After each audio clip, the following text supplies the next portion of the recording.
আপনি কি হ্যাংলা পাতলা শরীরের জন্য হতাশ? আয়নায় নিজেকে দেখে মনে হচ্ছে, ইস, যদি আর একটু মোটা হতাম। আর ঠিক সেই মুহূর্তে কোনো বন্ধু বা প্রতিবেশী এসে কানে কানে বলল, আরে হেলথি ট্যাবলেটটা খানা, দেখবি অল্প কয়েকদিনেই গোলগাল স্বাস্থ্যবান হয়ে যাবে। আপনি কি সেই পরামর্শে প্রলুব্ধ হচ্ছেন? একটু থামুন। আপনার এই তাড়াহুড়ো সিদ্ধান্তটি কি আপনাকে সুস্থতার দিকে নিয়ে যাবে নাকি দীর্ঘমেয়াদে অসুস্থতার পথে নিয়ে যাবে? আজকের এই ভিডিওটি আপনার জীবন বাঁচানোর জন্য গুরুত্বপূর্ণ হতে পারে। তাই একটু কষ্ট করে ভিডিওটি শুরু থেকে শেষ পর্যন্ত দেখুন, কারণ এই ভিডিওতে আপনি অনেক বিষয় স্পষ্টভাবে জানতে পারবেন। আমরা সবাই চাই দ্রুত ফল পেতে, কিন্তু বাস্তবতা হলো রাতারাতি স্বাস্থ্যবান হওয়ার কোনো জাদুকরী উপায় নেই।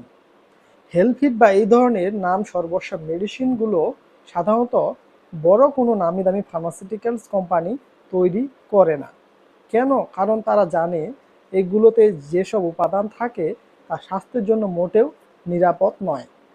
আপনি যদি হেলথিট বা সমজাতীয় কোনো ট্যাবলেট সেবন করেন বা করতে চাচ্ছেন, তবে দেখবেন আপনার শরীরে একটা ফোলাভাব আসছে, হাত পা ফুলে যাচ্ছে, মুখে রুচি বাড়ছে। আপনি ভাবছেন, বাহ, কাজ হচ্ছে তো।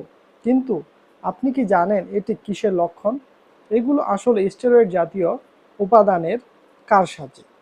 আপনি ৳১ একটি ডেক্সামেথাসোন ট্যাবলেট খেলে যে উপকার বা কাজ হতো, সেই ওষুধটি আপনি ৳৪০০ দিয়ে যেমন হেলথিটটি কিনছেন। এর কোনো বৈজ্ঞানিক ভিত্তি বা দীর্ঘমেয়াদী কোনো স্বাস্থ্যগত উপকারিতা নেই। এখন প্রশ্ন হলো, খাওয়ার পর কি হয়? ওষুধ খাওয়া যখন বন্ধ করবেন, দেখবেন সেই ফোলাভাব চলে গেছে। শুধু তাই নয়, অনেক ক্ষেত্রে আগের চেয়েও শরীর বেশি খারাপ হয়ে যায়। আপনি আপনার শরীরের ভেতরে এক নীরব যুদ্ধ শুরু করছেন। মনে রাখবেন, মোটা হওয়ার আর সুস্থ থাকা এক জিনিস নয়। আপনার শরীর যদি স্টেরয়েডের কারণে অস্বাভাবিকভাবে ফুলে যায়, তবে সেটা সুস্থতা নয়, বরং রোগের বাসা। ডাক্তাররা কখনো স্থায়ীভাবে ওজন বাড়ানোর জন্য এই ধরনের অখ্যাত ওষুধ সাজেস্ট করে না। তারা আপনাকে দীর্ঘমেয়াদী এবং নিরাপদ ডায়েট বা সাপ্লিমেন্টের কথা বলবেন। আপনি বা আপনার কাছে মনে হতে পারে ডাক্তার বেশি ইনকাম করতে চাইছে, কিন্তু সত্যিটা হলো তিনি আপনাকে একটি বড় বিপদ থেকে বাঁচানোর চেষ্টা করছেন। সর্বশেষ একটি কথাই বলবো, আপনার শরীর আপনার জীবনে সবচেয়ে বড় সম্পদ। বন্ধু বান্ধব বা প্রতিবেশীর পরামর্শে কোনো ওষুধের দোকানে গিয়ে নিজে নিজে ওষুধ কেনা বন্ধ করো। ইউটিউবে বা ইন্টারনেটে ভিডিও দেখে হুট করে কোনো কিছু সেবন করবেন না। সুস্থ হতে চান? একজন ভালো ডাক্তারের কাছে যান। আপনার শরীরের পুষ্টির ঘাটতি থাকলে তিনি টেস্ট করে দেখবেন এবং প্রয়োজনে পরামর্শ দেবেন। স্থায়ী সমাধান কখনো শর্টকাট পথে আসে না।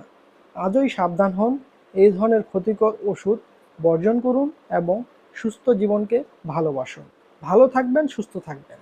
আর আমাদের চ্যানেলে আপনি নতুন দর্শক হয়ে থাকলে চ্যানেলটি এখনই সাবস্ক্রাইব করে রাখুন। আর ভিডিওটি শেয়ার করে আপনার প্রিয় মানুষকে সচেতন করুন। ধন্যবাদ।